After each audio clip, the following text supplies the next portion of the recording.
Isang gabi nga ay pumunta si kumare sa bahay ni kumpare. Ano pa naman to? Tulog agad ang aga-aga pa. Ayaw lang talaga ako nitong kainuman eh. Bards! Shh! Ba yan? Bards! Bards! Uy, ano ba naman to? Bards! At dito nga ay dahan-dahang ginigising ni kumare si kumpare sa kanyang pagtulog. Walang may inuman, oh. Uy! Bards! Uy! Uy!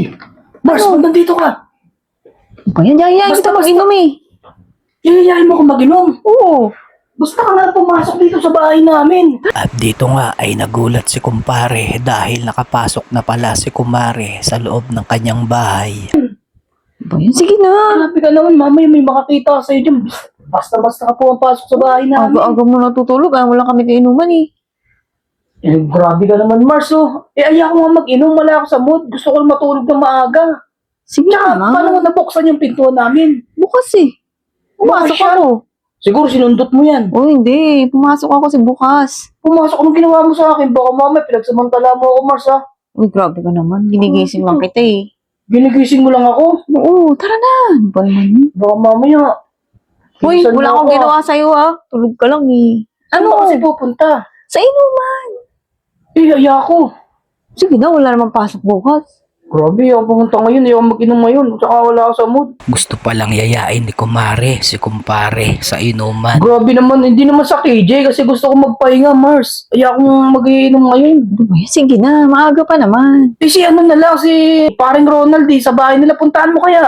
Eh, ako nun. Hindi ko gusto nun. Pangit nun eh. Ano ba naman to si Mars? Yung arte mo naman. Gusto ko ikaw. Ikaw ang kainuman ko. Eh, ba't kasi ako pa yung gusto mo, Mars? Siyempre, alam mo naman ikaw talaga yung gusto ko, di ba? At ayun na nga, umamin si kumare na mas gusto niya si kumpare kasama. Ginigising kita eh. Parang may kasama ako dun. Parang may kasama ka pa. Oo. Eh, paano ko ayaw akong mag-inom? Sige na. Pilitin kita, hindi kita titigilan. Tsaka mapupuyat ako, Mars, kasi may pasok ako bukas. Oy, walang pasok bukas. Eh, May dahilan ka lang eh. meron akong pasok bukas. Nagpalit ako ng schedule eh. Ayaw mo lang talaga akong kainuman. Eh, tsaka ano, eh, Sige naman na, kahit ngayong gabi na lang. At dito nga ay talagang nagpupumilit pa si kumare. Makasama lang si kumpare. yung gabi lang, alam ko na kasi yung ganyan binabalak mo eh. Baka mamaya, Uy, baka mamaya pumasok ka dyan, makita kang kapitbahay namin. ano naman? Wala naman akong ginawa sa'yo. Anong ginawa eh? Siyempre, makita pumasok ka rito. Sige na. Eh, Mars, ayokong Ayaw talagang sumama ni kumpare kay kumare. Pero biglang nagbago nung nalaman ni kumpare na kasama pala yung mga crush niya. Si Jerome, si Michael, si Jason. Ayaw mo pa? Si Jason talaga yung pinaka-bet mo, di ba? Ano si Jason Mars? Oo. Ay, hindi mo sinabi sa Oh, kala ko ayaw mo. excited ako, Mars. Ikaw naman di mo sa akin sinabi, Mars. O yan, nakabis ka na Pinagtatampo pala. na talaga. Gusto mo yata sila Oo, mag-solo. talaga. Tara na! At ayun na nga, bit na bit pala ni kumpare si Jason. Tara na! Arte-arte mo po. Sasama ka.